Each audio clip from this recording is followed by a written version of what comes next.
and welcome to my tiny Tuscan kitchen. This is Judy of Divina Cucina, and right now we're in pure tomato season, but I wanted to show you a recipe that is really fabulous all year long, and you can make them with the canned tomatoes, which are, when from Italy, they're picked when they're ripe. So right now, at the end of August usually, and beginning of September, everyone just waits until the tomatoes are vine ripened at their best, and then they start preserving the tomatoes. So personally, I have a small house, so and it's just the two of us, so I don't bother really making a ton of tomato sauce and putting it up, because I can have access to really good tomato sauce and good canned tomatoes all year. So today I'm going to make one of the first recipes I learned to make. I came to Florence in 1984 in October to study Italian for a month, and then I ended up staying, and one of the first places I lived after my downtown Florence first language school experience was I moved in with one of my friends I met at school, and I moved up to Fiesole, which is a hill town above Florence, and there was this funky little trattoria called Il Lordo, which means the dirty one, and it was just kind of like big picnic tables, and you had to go downstairs into like an old cantina, and you had just like the best traditional Tuscan food.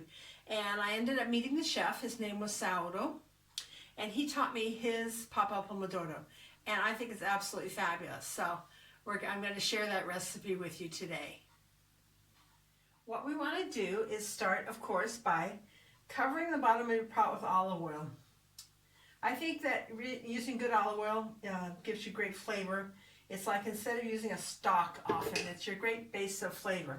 And the ingredients for his version are 2 leeks as the base, about 5 or 6 garlic cloves, some red chili peppers, and a can of tomatoes. This is, a nice portion for 2 or 3 people.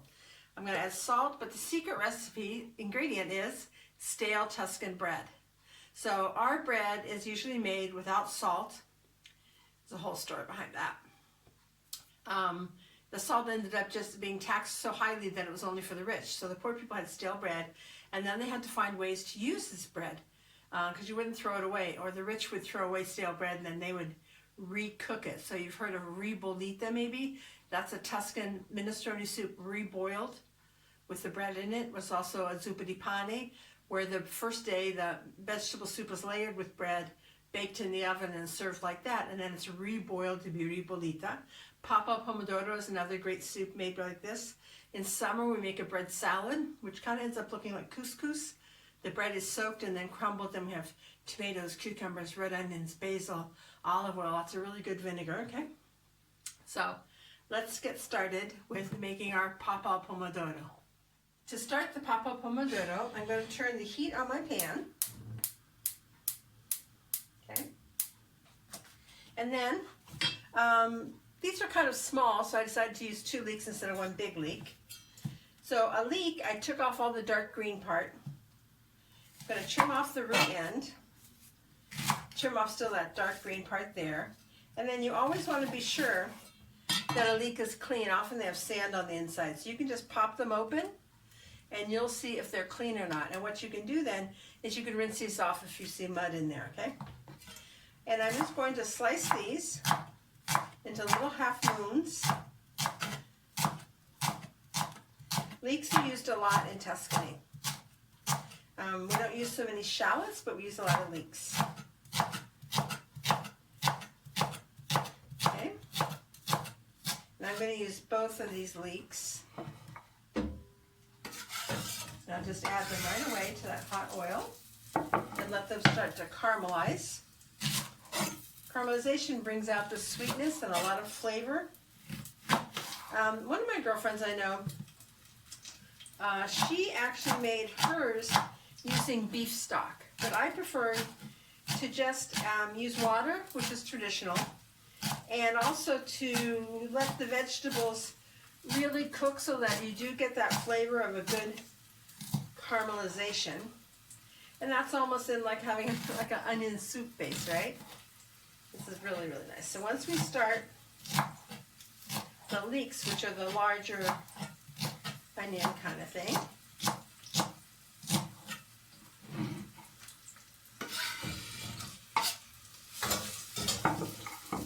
Now I'm going to take, and we're going to put in whole garlic, okay? So we're going to cut the root end off the garlic. This is the easiest way. And just lightly whap it, and the whole skin will just pop off, okay? That's probably the easiest way I know to clean a garlic clove. It smells so good already, the leeks. I really love when summer kind of goes away and we can start our soups again. This one's kind of big, so I broke it into more pieces.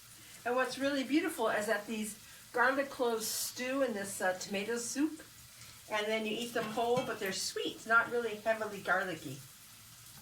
That's really nice. I think people would be surprised how little garlic is actually really used in most of the regional Italian cooking. I think that the more garlic might be used farther south, except when I was in Sicily, I also found that there was very little garlic used. I don't know where that all came from. But I know that, you know, smelling garlic cooking is kind of traditional for the Italian cuisine in America. Okay. So now I can add my garlic in here. And then Florentines tend to use red chili pepper more than they use black pepper. So a trinity here is usually garlic, olive oil, and chili pepper is a great base for like most of our tomato sauces. And this is also nice for the soup. Okay, so I want to give this a little stir now so my leeks all saute nicely, and then the garlic will start to brown.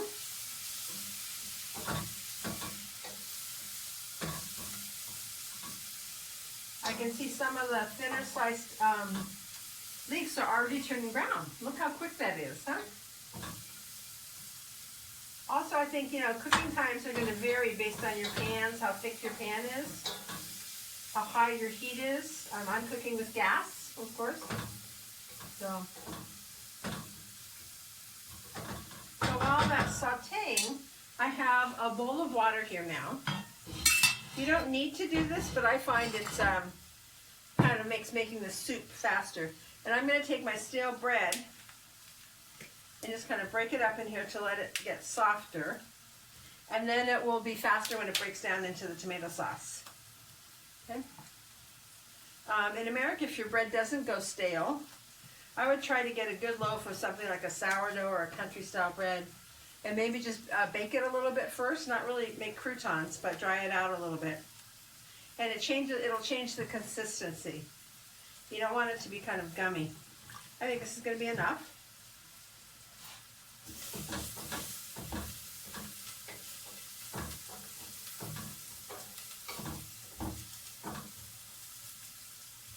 So once your leeks have cooked down,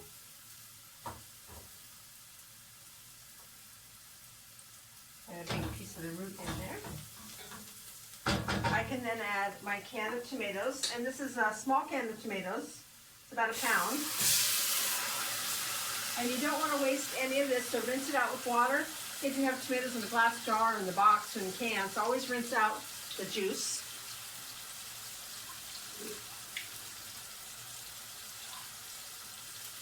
So there. I'm going to salt them. Nice pinch of salt. Remember, our bread is unsalted, so if you're in America and you're home making this and you have salted bread, you may want to just add a little bit of salt. It's always easy to add it at the end, but it's hard to take it back out again. I'm just breaking up these tomatoes, and they break up so easily because they're ripe. The other, late 60s, early 70s, how to make tomato sauce at home. It was always like a can of stewed tomatoes, a can of tomato sauce, a can of tomato paste, and then you cooked it for hours and hours and hours to kind of try to recreate now what's easily available of a tomato sauce made from a tomato that's made for sauce. We never use those big round tomatoes that are salad tomatoes to make sauce. If you do, I would take out all the seeds and skin them and then just do the tomatoes, but you're throwing away like half the tomato that way. Okay, this is already boiling again, so you can see really how quick this is. I'm just going to break up these tomatoes a little bit more, but they're almost already broken up.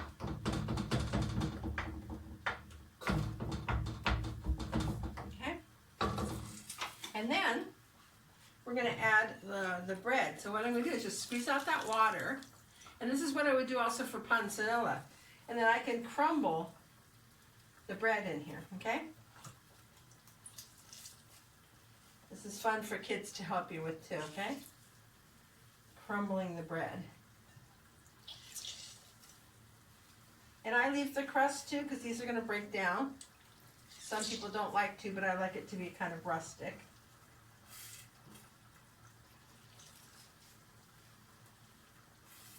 So this is not really a soup per se. It's, we call it Pappa. And Pappa is the same word they would like use for a mush or an oatmeal kind of thing.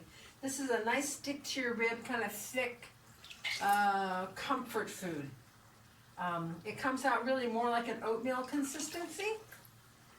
And you then drizzle it with oil. We'll be adding some basil to this in a little while. It's just really wonderful. I have another friend who uses this at a base for like huevos rancheros. We usually do eggs cooked in a tomato sauce called eggs in purgatory. And they, he instead does it in the Pappa al Pomodoro, which is really a nice presentation. Yeah, it's a little bit thicker. I'll show you this in just a second.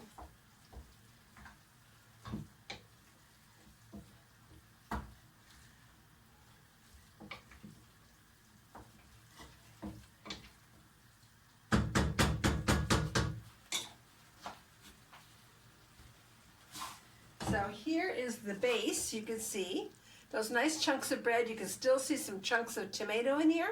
And now I'm just going to let this stew and break down. If it needs a little more water, and if it needs a little more tomato, I'll add a little tomato paste to this for color. Okay. And while this is cooking now, went out to the garden and just got some fresh basil. And the best way to use basil is to tear it with your fingers, not to cut it up. Often when you cut it with a knife, it turns black. Okay. So I'm going to add some of this now and some at the end because then that gives you a really fresh basil flavor. The other thing is, not all basils are alike. When I first moved here, I used an American recipe to make a dish with basil and the Tuscan olive oil, and the portions were so off that it made me sick. It really did. It was too much oil and it was too much basil. When you come to Italy, the basil has way more flavor than the oil, especially in Tuscany. It's really, really strong and has a lot more flavor. So those are a couple of things you have to be careful about. And really why, when Italians cook, they don't give you measurements or proportions of things, because they just know. They'll say, saute some leeks, add the tomatoes, add your bread. Because if they're cooking for 2 people or 20 people, basically they just know what size of pot they have to fill, okay? So that's one of the joys of cooking here, is once you've got your techniques down and you learn how to cook, then it's okay. You can fake it, okay? Okay, so this is cooking up really nicely.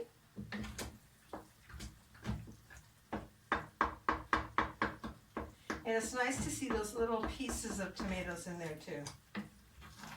This was bread I got Wednesday at the market, and today is Friday. And it was a nice natural yeast kind of sourdough Tuscan bread cooked in a wood burning oven. So already it had a lot of flavor. Okay, so I've got this on low now, and I can just let this finish stewing away.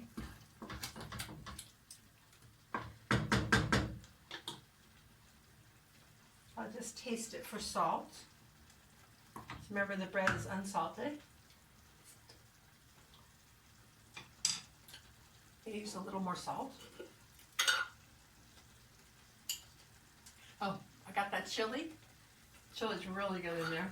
You don't have to add chili. A lot of people don't. Everyone has their own version. I have another one on my website, which is using an onion instead of the leeks, and using fresh tomatoes. Again, everyone has their own beautiful version. So it's kind of fun. You can play around with this.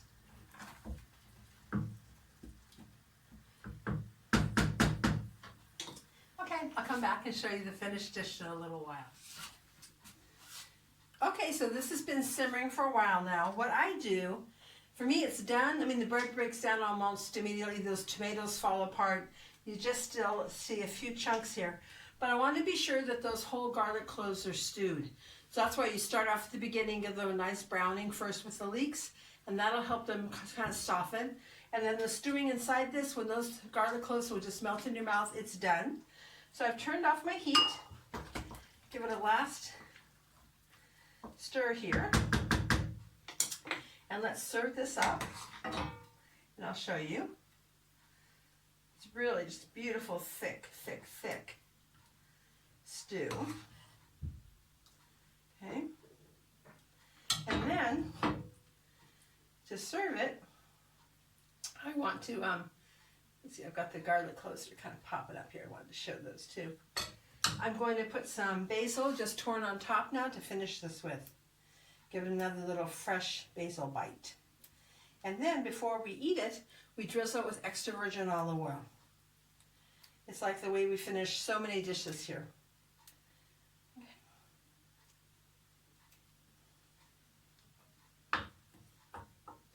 Just a little more, stir it in there, and a couple little pieces on top. And that'll just give it an infusion now. A little bit more basil. And then our extra virgin olive oil. And so usually they say a sea of olive oil. The letter C, not an ocean. Okay, so usually it's a nice big drizzle of olive oil like that. I think it's actually an O of olive oil. Traditional tomato and bread soup, Pappa al Pomodoro. Okay, let's see how good it is.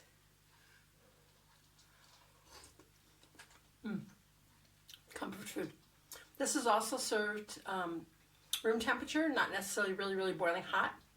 Italians don't really, oh, Italians, I know Florentines, don't really love hot food. So buon appetito, enjoy your Pappa al Pomodoro, and look for good canned tomatoes. If you get a chance, try some of the San Marzano. They're beautiful, okay? Ciao.